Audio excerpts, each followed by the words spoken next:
Yeah, it's like a beautiful day. I don't know, 80, 82. No humidity to speak of. Nearing the end of August. Not a cloud in the sky.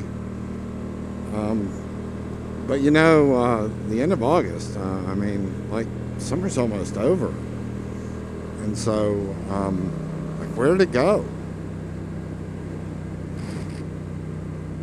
Got to take stock of what you've done with your summer at this point. And, hey, did you do enough? Did you do too much? What do you wish you had done that you didn't get to? Those are the questions that I ask myself at the end of summer.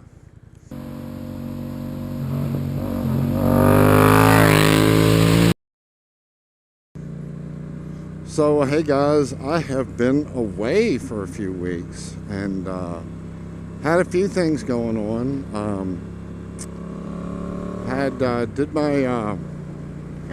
Did my service, which I think I made a video on for my 8K service, and that was good. And then went away for a trip to the Blue Ridge Parkway, and that was most assuredly a blast. Had a great time. And then got back and had a bunch of footage, but found that I didn't moto vlog, so I just took footage and enjoyed myself. And I've just been sort of running the camera all the time, just see cool stuff. So anyway, got back and had a problem with the way that my camera mount adhered onto the side of my helmet. No big deal. I had another one, so took the old one off, scraped off the thing, put the new adhesive on, put it back on. First trip out with it. It was bike night about 2 weeks ago. Thankfully, stopped and set my helmet down. Was talking to everybody. Came back over to where my helmet was, and the camera had fallen off the helmet. So. Really didn't have a way to effectively motovlog over the last two. I ordered a new one right away, or within a day or two. It just took like a week to get here.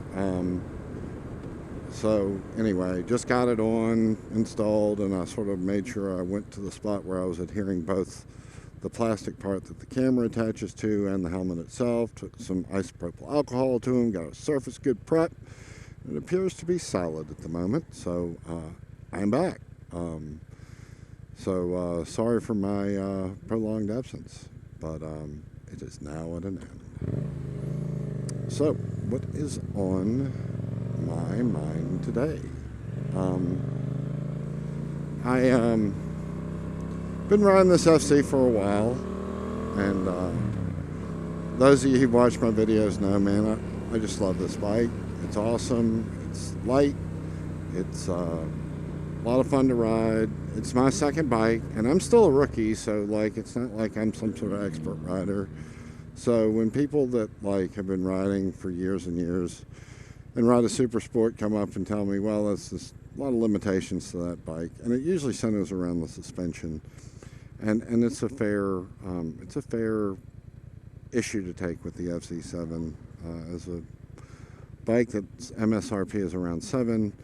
Yamaha had to cut some corners somewhere, and they cut them in the suspension. It doesn't have an adjustable front suspension, and the rear shock doesn't have adjustable damping to it, and it springs out. If you're much heavier than 200 pounds, which is right where I'm at, it's really not a good shock for you. There's really nothing you can do with it. So I take that all. That's cool. Whatever.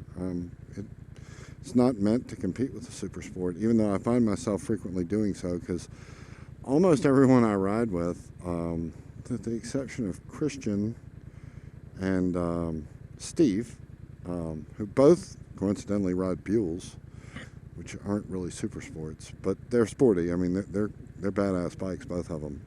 I like both of those bikes.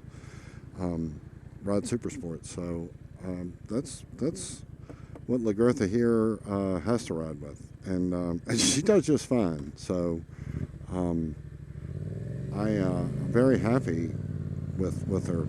But One of the things that I have noticed, and I guess I'm almost like closing in on 10,000 miles now of riding on this bike. Oh my God, that dude had a ferret on his shoulder. He was riding a bike with a ferret on his shoulder.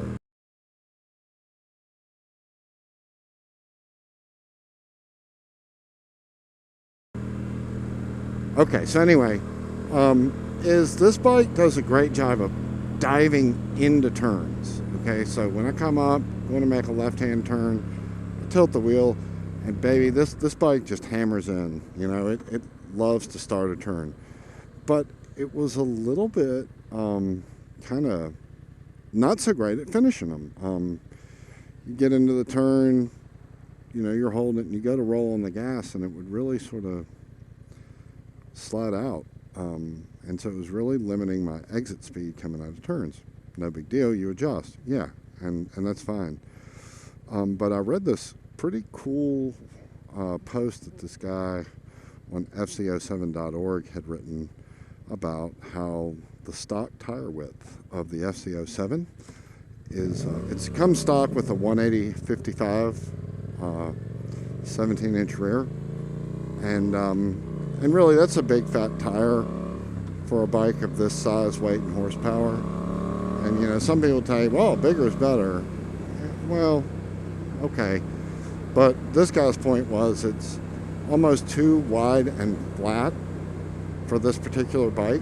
And that was why it didn't finish turns so well. So at about 9,000 miles, I saw my rear. It's time to change it. And I have Michelin Pilot Road 3s, which are very nice street tires. I'm very, very happy with the tires. Never had a rear tire last as long as the first rear that I had on this did. So looking to replace it, and my front tire's got a lot of tread left in it, you know, a lot of life left in it, so that's not going anywhere. So what I was looking to do was get another Pilot Road 3 and test out what this guy said about how rather than replace it with a 180/55, go with a 170/60. So a little bit taller, a little bit narrower tire.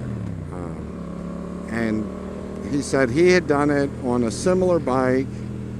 I don't know, it was a BMW, but it was a similar size and, you know, weight, naked sort of upright bike, and he said it made a dramatic impact on how it handled. So what the heck, you know, I actually found a very lightly used Michelin Pilot Road 3, because I like to have my front and rear tires match, for sale for like 55 bucks. I was like, well, all right, I'll try it. So went out and got it, or bought it on eBay. I didn't go anywhere. And my buddy Dave was going to help me switch it out, because I've never done that, and it's something I'd avoided. But he went out of town to go to the race in Indianapolis, so he wasn't back yet. Hey, how about staying in your lane and getting off your phone? He wasn't in town, so this other guy I'd met, Chris, we'll just call him Chris F, because I know a lot of Chris's, and I don't know that he wants me to, you know, broadcast his name with this giant audience of mine. So anyway, I was talking about it on Facebook to somebody, because they hadn't seen me out, because my rear tire was just pretty much smoked. I mean, it was showing the, you know, belts and stuff on it. So said, hey, no, come on over. I've got the machines and the balance tool and everything for it. And so I did, and sure enough, man, he helped me hook me right up, did a great job, learned a lot. And so, like, next tire change I do, he said, just come over, you do the change out, I'll coach you, and then, you know, you'll know how to do it. And at that point, you know, just let me know whenever you need to do it. You can come over and use my stuff. And I went riding with him. Great rider. He rides a badass CBR that's got like 50-some thousand miles on it. But, you know, he's got it like the way he likes it. And good rider. Not too aggressive, but certainly not too passive. Like, you know, like he likes to go fast, but not crazy so. Like, you know, really comfortable riding with him, and a good guy. So anyway, the point was, so I went from the 180/55 to the 170/60, And man, I gotta tell you, like, you know, it's another one of those things where you just, you know, hear all this stuff and you wonder how much of it's BS and how much of it's based in reality. Like, is it really going to make that big a difference? Well, I have this little road in Richmond that I run called Old Gun Road, and it's a twisty little road that runs between Huguenot and Robius, and it's one of my favorite ones because it's about, I don't know, 4 or 5 miles long, so you can run it in a few minutes. But there never seems to be a whole lot of traffic on it, and it's just, you know, you can run it a little bit over the speed limit and still have a lot of fun in the turns and not be risking a reckless driving ticket. So I know, I've run it many times, and so I know how to pace it, my entry speed, all that stuff that I need to do to drive it safely. So I took it out on that road, and first couple turns, like, I wasn't giving enough gas because it was like cutting back into the like it finished the turn so well, like it almost like messed me up, you know. So yeah, it has made a tremendous difference. So I'm wondering, just like, how many people have played with the profile of their rear tire and noticed a big handling difference. I think it makes sense with the FC because it's got what's called a rear wheel bias, which means more of the weight's on the rear than the front of the bike, which is why it's really easy to wheelie, which I like. But I wonder how many bikes are out there where people don't think about that, and like how that can affect your handling. You don't, looking at it, hard to tell it's a different tire on it. Because there's a slight change in both directions, but it made it taller, and it really, I feel like, I don't know if you've just got a better contact patch or the angles changed just a little bit, or what it is, but I'm really excited about what that did to my bike and how it handles, and you know, just learned a cool thing with a really cheap mod to the bike.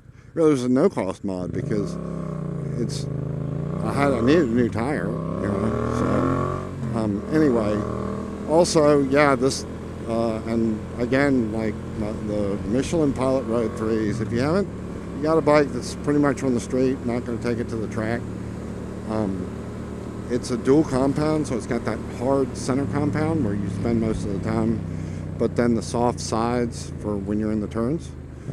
So anyway, if you're in the market for some tires, you know, check them out. Although the Pilot Road 3 has been discontinued, so now you have the choice of the Pilot Road 4 GT, which is like hard for heavier bikes like adventure cruiser bikes and such, or the Trail, which is a softer compound, which probably if I were buying the tire today, I would go with the Trail, just because the FCs are pretty lightweight.